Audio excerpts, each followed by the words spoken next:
Class 12th वालों, अगर ये वीडियो तुम्हारी फीड में 10 जनवरी से पहले पहुंच रही है ना, तो अपने आप को लकी समझना दोस्त, क्योंकि इस वीडियो के अंदर मैं तुमको बताने वाला हूं कि कौन सी वो जरूरी चीजें हैं, कौन से वो इंपॉर्टेंट टास्क है जो तुमको लास्ट 30 डेज में निपटाने हैं। तुम्हारे लिए जो सबसे ज्यादा प्रोडक्टिव टाइम टेबल हो सकता है वो मैं तुमको प्रोवाइड करने वाला हूं। मैं तुमको नहीं बोलने वाला इस वीडियो में कि 12 घंटे पढ़ो, 14 घंटे पढ़ो, नहीं यार। तुमको सबसे पहले ये चीज समझनी है कि जो इंपॉर्टेंट चीजें हैं उस पर अगर अपन लोग फोकस करेंगे, बहुत ज्यादा करने पे अपने को ध्यान नहीं देना है, वो लिमिटेड चीजें भी अगर अपन लोग अच्छे से कर लेते हैं ना, तो हम लोग अच्छे मार्क्स ला सकते हैं। बस तुमको इस वीडियो को एंड तक देखना है, सारी चीजें तुमको बहुत सिंपल लगेंगी एंड क्लैरिटी पक्का मिलेगी तुम लोगों को। तो अपने को, तुम इस वीडियो को कभी भी देखते हो, आज कल परसों, 15 जनवरी तक तुम्हारे पास जितने भी दिन बचे, तुम्हारा टास्क क्या है? सबसे पहला टास्क होना चाहिए जो 15 जनवरी तक तुमको निपटाना ही निपटाना है,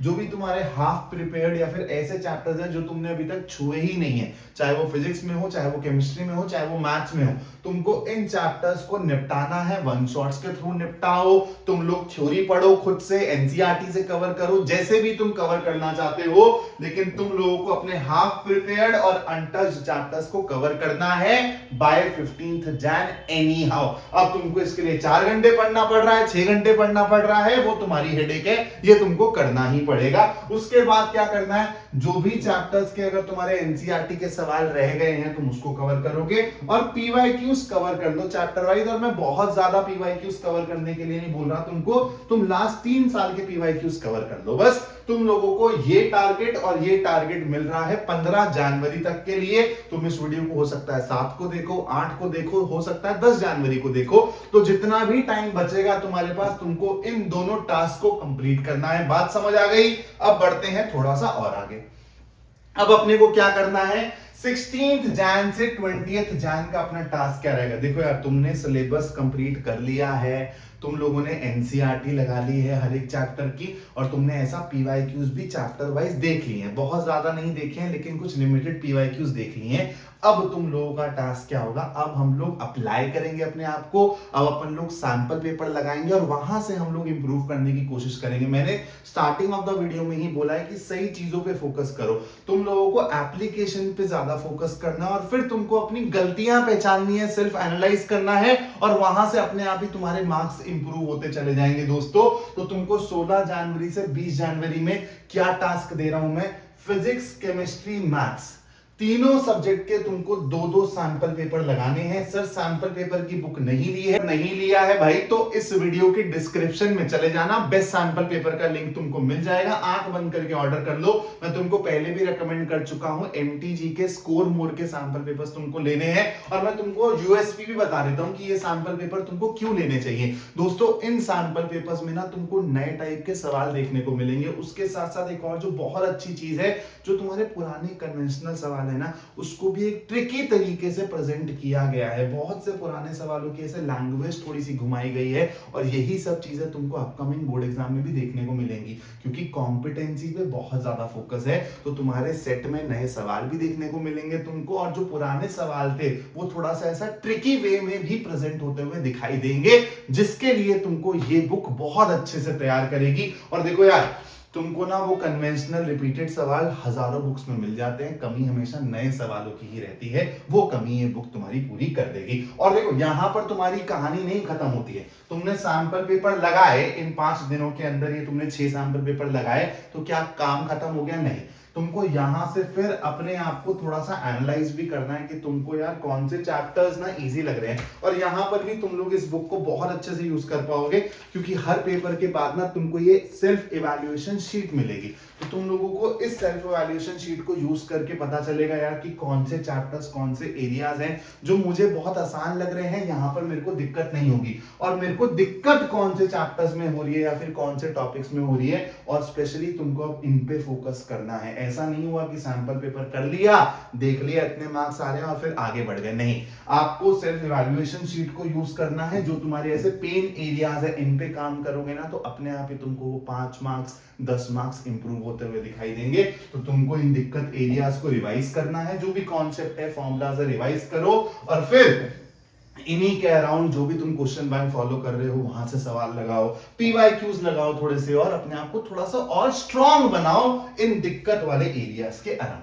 अब अगले 10 दिन में क्या करना है, 21 जैन टू 31 जैन क्या करोगे भाई, देखो ये जो अपना पीरियड है ना, यहां पर तुम लोगों को थोड़ा सा अपने आप को ना स्केल अप करना है, क्योंकि मैं तुमको बता चुका हूं 2026 के बोर्ड का पेपर का लेवल अच्छा रहेगा, 2025 जैसा ही रहेगा या फिर उससे भी एक लेवल ऊपर जाएगा। तो अपने को थोड़ा सा टफ क्वेश्चंस पे फोकस करना है, कॉम्पिटेंसी बेस्ड क्वेश्चंस पे फोकस करना है। जैसे मैंने बताया ना, ऐसे सवाल जिनकी लैंग्वेज थोड़ी सी ट्रिकी हो, कि हम लोग उनको डिकोड कर भी पा रहे हैं या नहीं कर पा रहे, थोड़े से आपको एमसीक्यूज करने पड़ेंगे अच्छे लेवल के। एजर्शन रीजन करो, एजर्शन रीजन भाई बहुत ट्रिकी आ सकते हैं तुम्हारे पेपर्स में।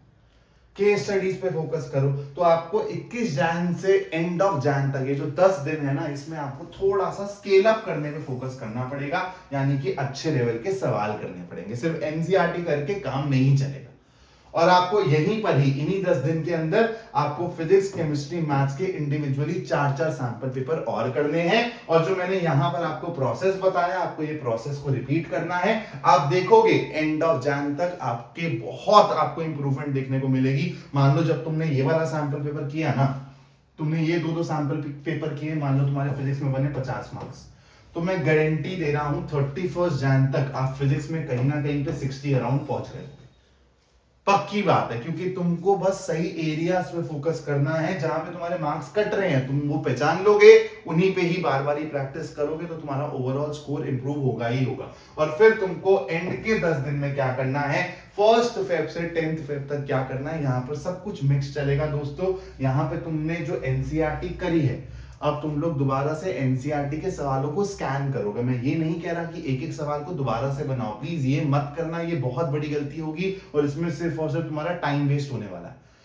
तुमने जब एनसीईआरटी करी होगी तो तुमने सवालों को मार्क किया होगा, या फिर इंट्यूटिवली तुमको पता चल जाएगा कि हाँ मैं इस वाले सवाल में पहली बार ही फंसा था। उन सवालों को देखो, सिर्फ सवालों को स्कैन करना है तुमको। उसके बाद क्या करना है, लास्ट 2 साल यानी कि 2024 का बोर्ड का पेपर और 2025 का एक्चुअल जो ऑफिशियल पेपर है, तुमको सेट उठाने हैं, कुछ भी ऐसा 4-5 सेट उठा लो और वहां पर सवालों को स्कैन करो, प्रैक्टिस करो।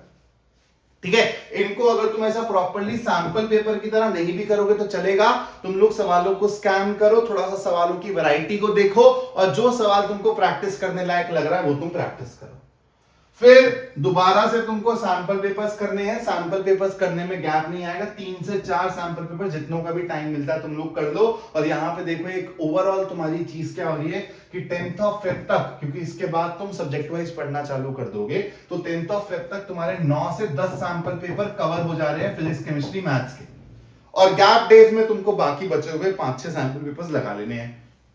और फिर यहीं पे ही अपन लोग थोड़ा सा पेपर प्रेजेंटेशन, टाइम मैनेजमेंट, इस पे भी फोकस करेंगे। तो एक बहुत ही सिंपल सा प्लान है। प्लान क्या है, सबसे पहले अपनी जो भी पेंडिंग चैप्टर्स है, अनकवर्ड चैप्टर्स है, खत्म करो नेक्स्ट 1 हफ्ते के अंदर। और उसके बाद सैंपल पेपर्स लगाओ, कमियां पकड़ो अपनी, और उन कमियों पे इंप्रूव करके अपने मार्क्स को इंप्रूव होता हुआ देखो। और ये स्ट्रैटेजी बेस्ट क्यों है, क्योंकि जब तुमको वो 2 मार्क्स, 3 मार्क्स, 4 मार्क्स भी बढ़ते हुए दिखाई देंगे ना sample paper bye sample paper, तुम्हारा कॉन्फिडेंस बहुत इंक्रीज होगा और तुमको लगेगा कि हाँ यार, अभी तक मेरे को जो पॉसिबल नहीं लग रहा था ना, वो शायद पॉसिबल है। इसके साथ साथ यार तुम लोग ना प्रोबेबिलिटी की बहुत डिमांड कर रहे थे, तो अब मैं भी आने वाले दिनों में उन्हीं चीजों पे फोकस करूंगा जिनकी तुमको जरूरत है, जिनकी तुमको डिमांड कर रहे हो तुम लोग।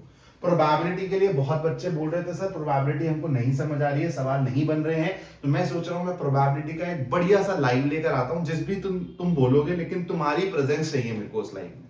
जिस भी दिन तुम बोलोगे उस दिन प्रोबेबिलिटी का बढ़िया सा ऐसा लाइव करूंगा 2.5-3 घंटे का, और इस लाइव के अंदर मैं कॉन्सेप्ट्स भी पढ़ाऊंगा और इंपॉर्टेंट क्वेश्चंस भी कवर करूंगा। और प्रोबेबिलिटी जैसा मैं पढ़ाऊंगा ना, वैसा पूरा यूट्यूब पे कोई नहीं पढ़ा सकता, मैं तुमको लिख के देना होने वाली चीज, क्योंकि हर सवाल को किस तरीके से बेसिक लेवल से सोचना है, एक ही सवाल के तुमको एक से ज्यादा अप्रोचेस भी मैं दूंगा और सारी चीजें। क्योंकि प्रोबेबिलिटी में दिक्कत ये है कि सवाल देख के समझ नहीं आता कि इसको अप्रोच कैसे करूं, तो वो जो तुम्हारा गैप है ना, वो भी मैं फिल कर दूंगा। बस तुम्हारी प्रेजेंस मेरे को चाहिए। इसके साथ साथ तुम्हारे जो भी अभी पेन एरियाज है ना, तुमको जो भी चैप्टर्स नहीं समझ आ रहे हैं, या फिर तुमको मुश्किल सवाल करने हैं, चैलेंजिंग क्वेश्चंस करने हैं, तुमको एमसीक्यूज करने हैं, केस स्टडी करनी है चैप्टर वाइज, जो भी तुमको करना है, तुमको इस वीडियो के नीचे कमेंट में लिख के जाना है बस।